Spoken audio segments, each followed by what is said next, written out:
Hi, how are you doing? It's Thursday, I know. I'm just now starting the reading blog. I apologize, but this week has been a weird one so far because I haven't just been in a reading slump lately. I've been in like a life slump. I haven't been doing much.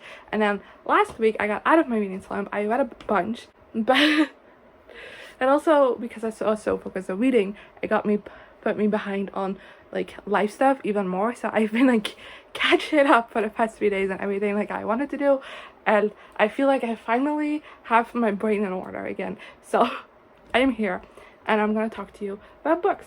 First of all, let's just do like a quick TBR check-in for this week.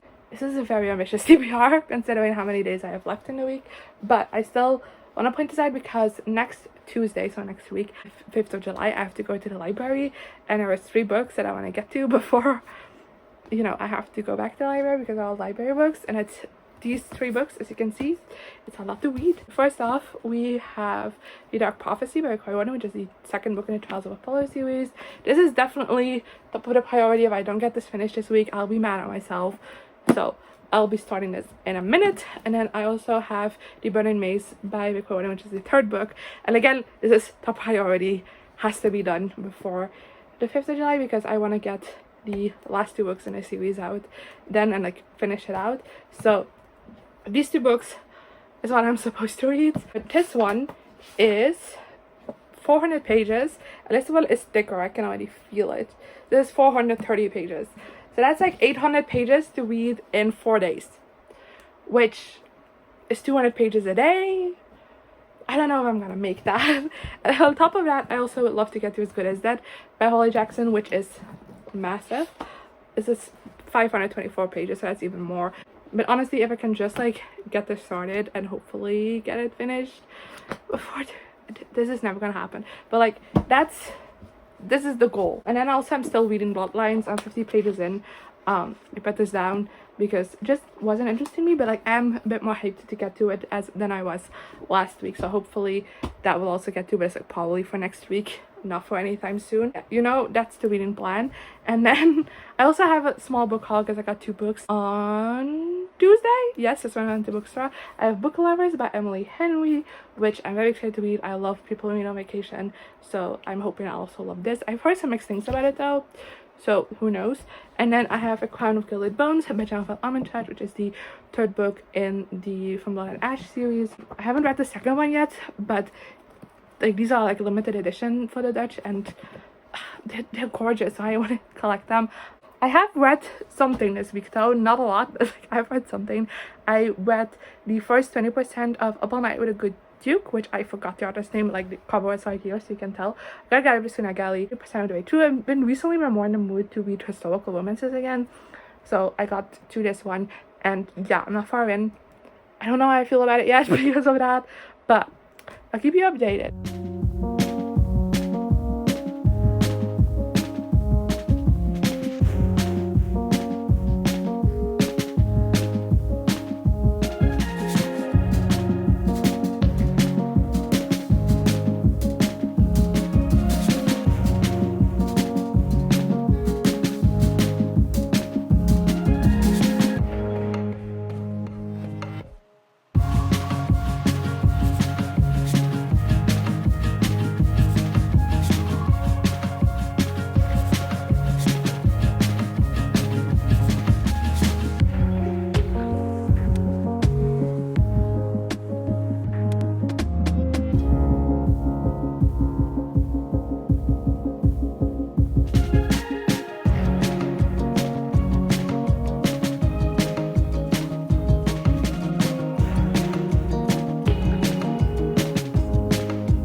Monday. It's been a while since we last talked, but I have been reading, not as much as I wanted to, but I have been reading.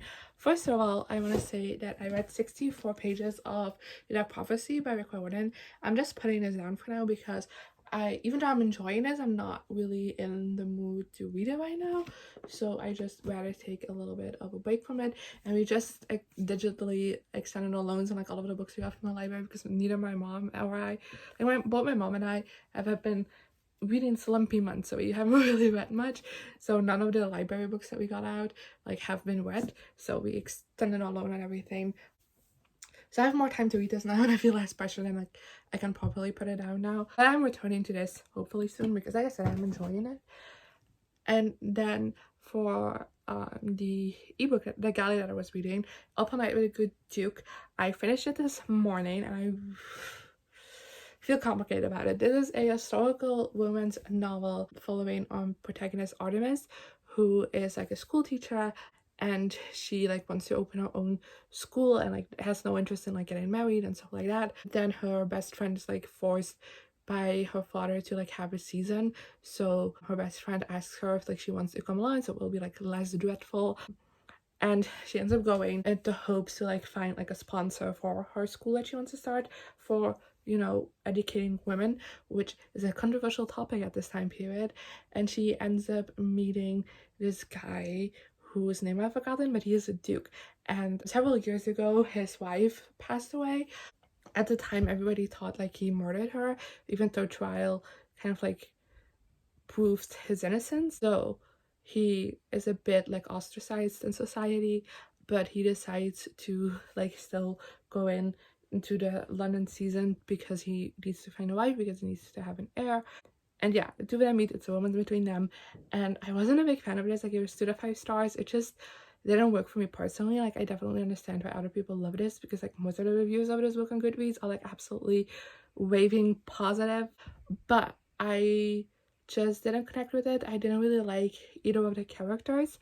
I felt like they were pretty one-dimensional and like very hypocritical, and felt very high and mighty to me, like they were superior to everyone else because of the way they thought progressively, and that was just a bit annoying to read. And then I also just don't think there was any romantic chemistry between them. There was a lot of sexual attraction between them, and I feel like the author kind of like confused the two for being the same thing, which it isn't, and it's something I don't like when it happens in romances. I know some people don't mind, but like I need more than just sexual attraction to like care about a romance, and that really wasn't given in this book, so I was very disappointed by it. And then also just like the storyline besides the romance felt very lackluster, and just I was bored throughout this book most of the time. And yeah, it's not that long, but it felt very long. Like, it's under 200 pages, but it felt like I was reading it forever. And then because I decided to put down A Child's Pillow, I finally read what I've been wanting to read since I bought it, and that's This Winter by Alice Oseman. Technically I want to read Solitaire, but this is a like prequel novella to Solitaire. It takes place at the like doing it's about Christmas right after Charlie comes out of the mental hospital, the psych ward. I don't know what the correct term for it is, I'm so sorry. That's something that we see happen in Her Circle Volume 4. Struggle with like mental health and going to like mental health hospital, deal with his eating disorder, and then this is like the Christmas like right out of it. And we follow Tori, Charlie, and Oliver towards the end as well. And I give this 5 out of 5 stars. I really love this. This is a short novella, but I still feel like so much happened in this, and so much I could discuss this forever, because even though like I don't know, a whole lot happened in this is like weird to say, but there's a lot of like inner monologue still going into this, not like actual events happening. It's about Charlie like struggling with his mental health, and he wants Christmas to go as normal as possible, and he doesn't really want to focus on the issues he's been having for this one day, but his relatives like keep asking him how he's doing and checking in if he's all right and stuff. And even though that's all like well intentioned, it just like is working on his nerves. And it was very interesting to see kind of like that, I don't know, like that thought process in a way. And then Tori was like very adamant on trying to be there for Charlie, but like at the same time Charlie's like pushing her away. And and like that internal struggle for Tori was also very interesting. I love the sibling dynamic in this. Like, it's mainly Tori and Charlie that like of course are in this, but Oliver also like is kind of like a comic relief character in this. Like, he causes like very lighthearted moments to happen because he's only 7 years old. He doesn't have an idea of what's going on, but like, you know, he doesn't understand it fully, and he is more like happy-go-lucky person than Charlie and Tori are. So it was very fun to have him in here as well. And these are my tabs because I annotated it. Like, there's a lot of yellow in here, which, considering like yellow is like my funny tabs, and considering it's like a book about like mental health struggles, I feel like that still says something. Like, generally like moments that made me chuckle a little bit. And I feel like Alice Oseman is like really good in that. So that I've seen in her other novels like Radio Silence and Loveless, and then of course the Heartstopper volumes, that she's fantastic at finding like the light moments in like these very hard hitting like difficult times. And it's always just like a delight to read, even when it deals with such difficult topics. And yeah, so my thoughts on this winter. And then I also started on ebook because of Miss Bridgerton by Julia Quinn, which is the first book in the Wokesby series. I think that's how to pronounce it. I'm sorry if I butchered anything. But this, I don't have a good enough sense yet to give you a synopsis of because I'm only like a little bit in. But I am quite enjoying it. I really like the dynamic between the like two main characters. So I'm very intrigued to continue on. But I'll talk to you about that probably tomorrow because I want to read a little bit more of that. Hi, it's Monday and I'm here to wrap up the vlog. I mainly talked about everything I needed to talk about on like last update, so because that was last night. I only read a little bit more before going to sleep, but still we're wrapping everything up. This week it didn't go as planned, as you might have noticed, but I am still happy with what I read this week. I read Up All Night with a Good Duke, which I gave 2 stars, wasn't a big fan of, and I read This Winter by Alice Oseman, which I gave 5 stars and absolutely adored. And then I got 100 pages into Because of Miss Bridgerton by Julia Quinn, and I'm really liking this one. I still don't really know how to describe it.